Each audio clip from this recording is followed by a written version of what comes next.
Have you ever felt like the world is just spinning so incredibly fast that you can barely catch your breath, let alone actually plan for your future? Oh, absolutely. I mean, it's a super common feeling right now. Yeah, and welcome to another deep dive, by the way. If that feeling of like overwhelming burnout hits close to home for you, you are in the exact right place today. We are really going to unpack that feeling. Right. But real quick, before we unravel exactly why your brain feels totally fried by modern life, take just a quick second to hit the subscribe button for the BookSnap channel. It's, the best way to make sure you never miss out on these mind-expanding explorations. It really is.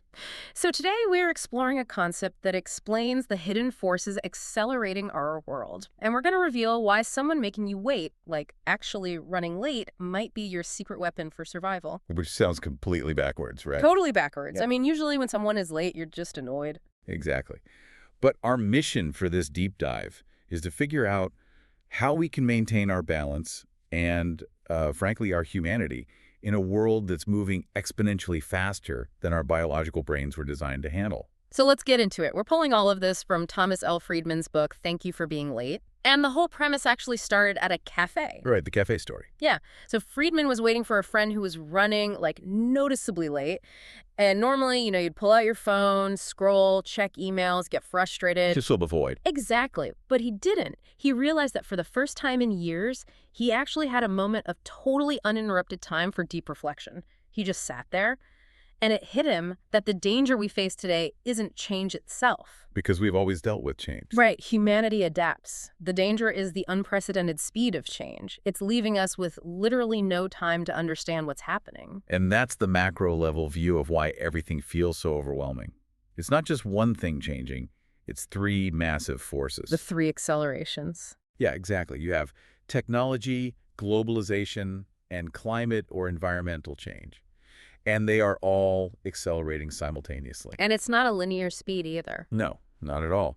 Historically, sure, humanity adapted to big shifts, but we had decades, sometimes centuries, to absorb an innovation. Right, like the Industrial Revolution didn't happen overnight. Exactly, we lived in linear time. But today, we are in an exponential age, and innovation drops, and it spreads globally in like an instant. Which is wild. I mean, exponential is one of those math words we just throw around. But when you look at a single smartphone... Oh, the smartphone is the perfect example. It's crazy.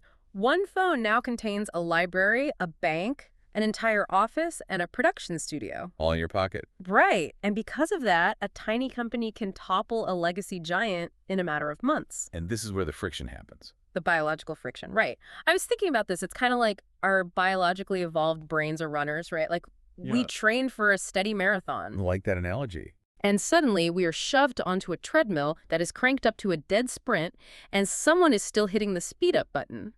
Like, are our brains just fundamentally unequipped to handle a reality where change multiplies overnight? Well, yes. Simply put, yes. That friction between our slow adapting biology and this exponential reality, it's the root cause of all this modern anxiety. So it's not just us failing to keep up. It's a structural mismatch. Exactly. Yeah. And because technology and globalization are accelerating so fast, they aren't just giving us shiny new gadgets. Right. They're fundamentally rewriting what it means to work and, honestly, to exist in the economy. Let's break that down, starting with the technology piece. Yeah. Because it's not just tools anymore, is it? No, it's the actual infrastructure of life. Take cloud computing, for instance. Okay. You can now build a global company from a tiny room because the processing power is in the cloud. Then you add AI to that. And AI is everywhere right now. But we aren't just talking about machines that execute commands.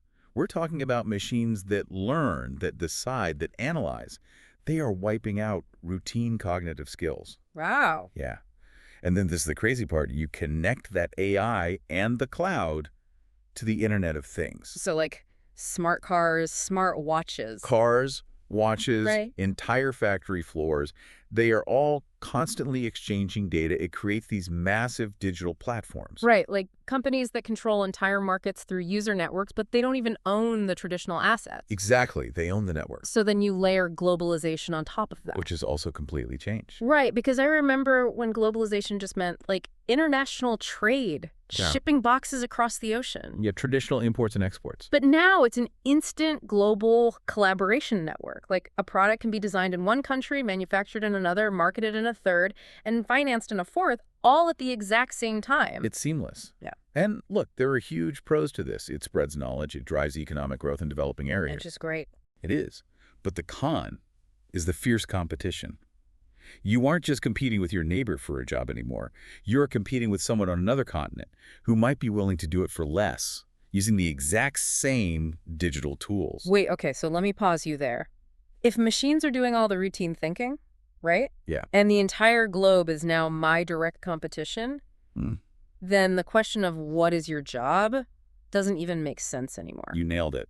The concept of a static job has fundamentally changed. So what do we do? The new vital question you have to ask yourself isn't about your job title. It's what skills can you constantly develop? Continuous learning. Exactly. It's about agility. Okay, so technology and the economy are moving at warp speed. But what happens when those forces crash into things that physically or structurally just cannot move that fast? That is the big collision. Yeah. And it brings us to the third acceleration. Climate change. Right, the environment. Right. Rising temperatures, water scarcity, desertification, climate migration. These are not just environmental issues anymore. They're everything. They're political, economic, and security issues. When you have resource scarcity, it directly drives political unrest. Because if people can't get water or grow food, they have to move or they fight. Exactly. The ultimate challenge we face is how to achieve economic growth for a growing global population without completely destroying the planet we live on. And we're trying to solve that while relying on politics and institutions that are, frankly, moving at a snail's pace. That's the slow gear of institutions. Technology is moving at this exponential 21st century speed, right? Yeah. But our politics, our laws, our administrative systems, they are stuck in the 20th century. So true. The institutions are just too rigid to keep up. So wait, if I'm connecting the dots here for the listener, the anxiety we are seeing in the news every day, like the political unrest and the extreme ideologies, Yes. that is essentially a symptom of government institutions operating on like dial-up internet while the rest of the world is running on fiber optic. That is a brilliant way to put it. Right. And we have to look at this impartially.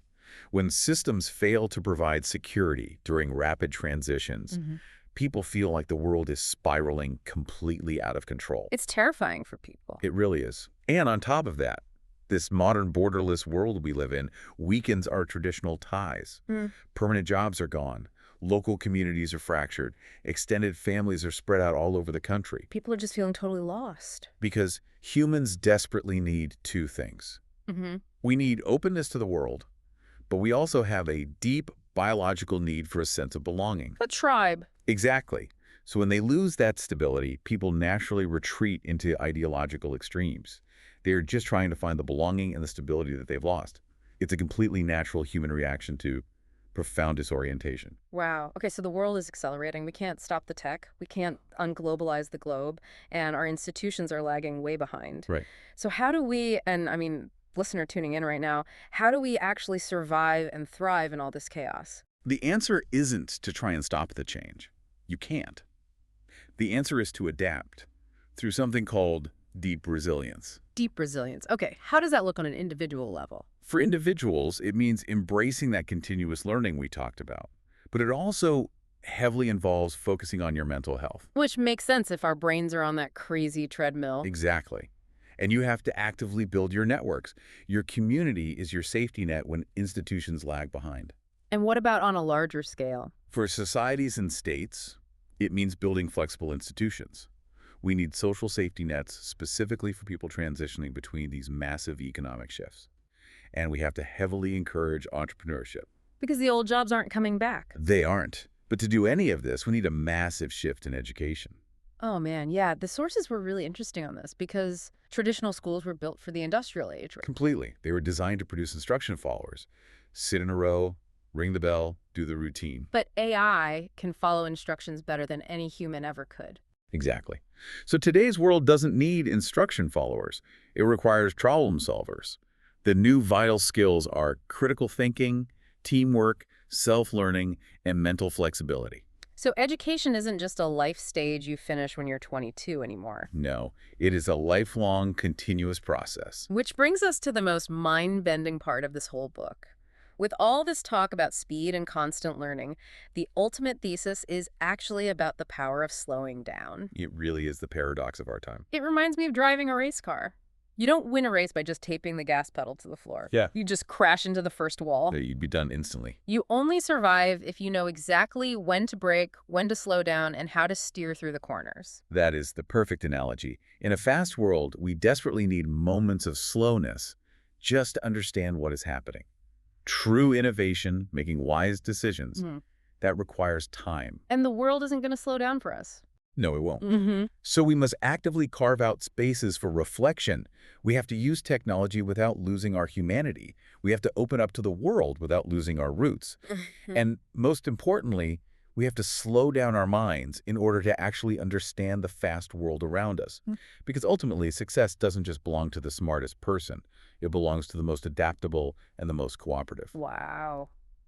That is such a powerful perspective shift. I want to say a huge thank you to you, the listener, for joining us on this deep dive today and for taking the time to, slow down, learn, and grow with us. It's so important to carve out this time. It really is. And if you enjoyed this and want to keep exploring these big ideas, please remember to hit that subscribe button for the BookSnap channel so you catch our next exploration. And before we go, I want to leave you with one final thought to ponder. It builds right off that cafe story we started with. Oh, I love this. Next time someone cancels a meeting on you or a friend is running, like 15 minutes late, instead of immediately pulling out your phone to scroll and just fill that void, what if you just sat there and allowed yourselves to be completely bored? Just sit with the silence. Exactly. What brilliant idea might your brain finally have the quiet space to figure out?